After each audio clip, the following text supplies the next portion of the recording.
everyone, and welcome back to Neurodiverse Diaries. I'm John Arroyo, and today I'm going to be talking about being creative with autism and ADHD and how it is to be ADHD and autistic and be a creative person. So sometimes it can be a brainstorm that becomes a tornado. So this is how my brain can work. I get an idea 1 minute, and then the next minute it's, oh, I want to make a podcast, or I want to make a YouTube channel, or I maybe want to do a full-length musical with something weird and odd. And then the next thing you know, it's 2 a.m. and you're drawing your concept and you barely got no sleep, instead of doing the thing you were supposed to do all day. So yeah, stuff like that does happen a lot. And it does happen a lot to me, who is autistic and neurodiverse. I can stay up almost all night or all day doing video editing, photography, or drawing out a sketch. And I can be in my own world, but at the same time, it cannot be good because sometimes I get too invested in it that I block the world out.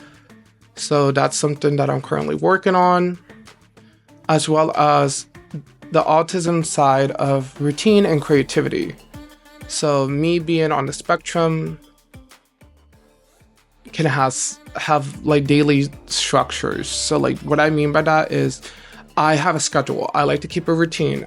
Like if I'm not in college, it's like, okay, every other day, gym, I clean the house, I do this at this time, I do that. But if I want to be creative and artsy, it's a struggle because it's like, okay, where do I fit that in my routine? Where do I put this photo shoot in mind? Where do I put like me sketching out this idea? When do I do like this painting or photo shoot or filmmaking that I want to do? So like blocking out times can be hard. It can be difficult at times. I like scrap ideas. Like if I'm filming something or I'm doing something, sometimes I stop doing an art project because I feel mad, because I don't see like the way my brain thinks and processes it. I have the vision in my head, and sometimes it can be difficult because like drawing out a sketch, if I don't like the way it looks, I'm gonna be hypercritical about it and then not do it. And that's a problem that I feel like a lot of artists that are neurodiverse have. Like we have these big ideas and big concepts, but when sometimes we plan it out, it's difficult because you have it in your head, you try to execute it, you don't like the way you execute it, so then like you just beat yourself up about it, and like you just don't finish it. And I feel like that's something that I'm still working on as a neurodiverse person, and I bet a lot of other people are as well. And then as well as, is the project I'm doing hyperfixation or is it not? So what I mean by that is sometimes I am so hyperfixated, like I'm enchanted by this one particular thing. Like for example, I can be wanting to do a film review video. So I'm watching a movie, getting ready to do my film review, or like do a film analysis, and then out of nowhere, I just pick up a pen and paper, I start drawing, and then I just get so hyperfixated with my drawing, I forget to do the other art thing I wanted to do. Or like, for example, I'm a college student, so when I do college projects, especially as a media student, it can be hard because the professor could be talking about these ideas for like the upcoming project, and I can already have 6 ideas in my brain. And the problem is I maybe want to do at least 6 or 5 of them, but I can only do 1 or 2 of them for the project. So it's about that whole like, okay, what can I do for the actual real project I want to do, and what can I do as fun or leisure? Because sometimes as a neurodiverse artist, it's hard to find leisure and work. Because sometimes as an artist, you do it because you want to do it for work, and other times it's like leisure. Like I do photography and I know that's the job I want. Like I do photo shoots, I talk to people, I set stuff up, I do photo shoots, events for my family's organization, I help friends do photo shoots.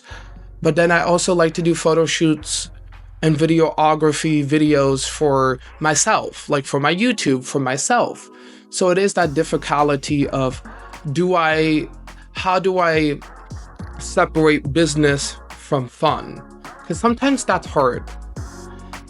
Because for me, my job is fun. I love making content. I love doing photography. I love sketching out photo shoots. I love planning stuff with people. Like if somebody says, hey, I need help maybe doing a photo shoot, or I'm thinking of doing like this promotional video or something, I'm always the first one to be like, okay, let me show you, like, this is the stuff I do. Let's talk about this. Let's do this. Let's do that. And then at the same time, it's like, okay, but I also want to do that, but for fun. So it's kind of like, how do you separate the business side from the fun side? And sometimes that can be hard, especially with ADHD, because your brain is running a mile a second. Like I can be in photo shoots or I could be working with a client, and at times and this is a trick that I do. So when I do a photo shoot for an event, I take photos of the event, but at the same time, I would take some photos of the nature nearby or the city landscape. But when editing, I will separate the files because like the client only wants the photos of the event. They don't want that extra stuff of what did the venue look like that much, or what did the surrounding area look like.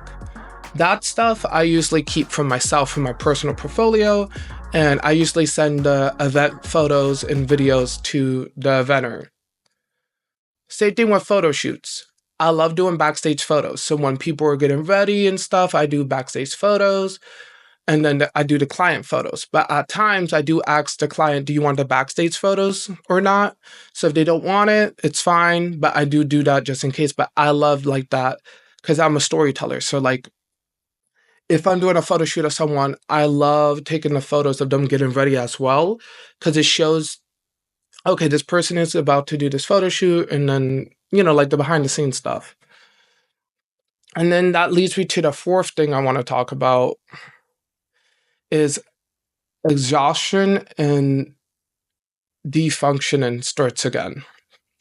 So what I mean by that is sometimes with my ADHD, I feel like I want to do something, but if I don't have it planned out, it frustrates me. Like, for example, I wanted to do a photo shoot and do a video about it, but I just moved into a new house not too long ago. My house is still getting cleaned. I'm helping organize stuff. And I was going to do the video, but I'm telling myself I need to wait before doing it because, first of all, I need a space to do the photo shoot. If the house is not really clean and I'm trying to use a section of the house, that's not logical. Second of all, most of my equipment is still in boxes and stuff. I still need to fix my photography stuff. So like stuff like that, like you really want to do art, but at the same time, you really want to do it, but you have other stuff to do. And it's that constant struggle of, I want to do it, but you have other stuff to do first. And then the last thing I want to talk about is be real and be okay with being creative. Like, I know so many other neurodiverse artists, and I can say it myself. At times, I feel like I'm scared to show my artwork because I'm scared to see people's opinions about it, or like why, like I feel like people want to get the concept. But sometimes just show your art. Like I have some art pieces that I don't show people, but I started showing people and people actually love it. Because it's like, if you show it to someone, it's art. Not everyone is going to like it, but it's always good to show like your art when it builds your confidence up. You get good feedback. And yeah, at times it can frustrate you. I had multiple times of showing my dad a video that I made or showing him something I made, and he's like, oh, I like it, but maybe you want to do a little bit of this. Sometimes I get fuming. Sometimes I get angry about it because for me it's kind of like, oh wow, like thanks for the feedback. And in the back of my mind I'm like, well, he doesn't do this type of stuff or da. But at the same time it's like, take the critiques. Like I know as a neurodivergent person, I don't like critiques, especially when it comes to my art, because art is something special to me and I like to not get critique, but sometimes the critiques are helpful. And even though it does irritate you at first, listen to the people who care about you, like family and friends who will tell you, oh, I like this, maybe do that. Mentors, coaches, like listen to the people because they will really be your biggest supporters at the end. and embrace your weird creativity. Like, I did a couple art showcases and stuff, and I was scared at first, but a lot of people liked my art because of it, because they said I kind of took things out of the box. I was different, and I was happy about that. And I feel like, yeah, like if you just let loose doing your photography, your painting, your drawing, whatever type of art you do, if you just have fun and let loose instead of being so hypercritical in your brain, you're gonna love the piece of art. Because sometimes if you be too critical on yourself and then you see it, like for example, I was in college, I had an art project, and I was so worried like last semester about this film project that I did. But the professor loved it, everyone loved it. I got a really good grade. And it's stuff like that. Like if you be so hypercritical of your work, you're gonna tear yourself apart. So please don't do that. I did that multiple times. I'm still learning not to do that, but it's a learning process that we all need to do. And pretty much, hopefully, you guys can relate and you're not alone. That's pretty much the video for today. So please like and subscribe. Please share. And if you're an artist, please tell me what type of art you do, because I always love talking to new neurodiverse artists or any type of artist, even if you're not neurodiverse. I just love art. So like if you say, oh, I do this or do that, I would love to know more about it. And comment your weirdest hyperfixation, like when it comes to art. Mine is photography, but my favorite type of photography is like concert photography, like city photography, nature, fashion photography. And then when it comes to videography, I'm really into like filmmaking and like the whole like product placement and whole like how people do YouTube videos and like podcasts, like that whole setup. And as well as when it comes to drawing and like painting and stuff, my favorite type of drawing is very like mixed media wise, or like I like digital drawing, but I like to do a lot of colors. I like to add a lot of different words and fonts, really expressive and emotive, like really explosive. So I would love to hear that from you guys too. Like, what is your favorite type of art style? What it is? Please comment down below. But I will see you guys next time, and hopefully you guys have a wonderful day. And yeah, have a wonderful day. Even though you're maybe not having the best day, hopefully your day lightens up.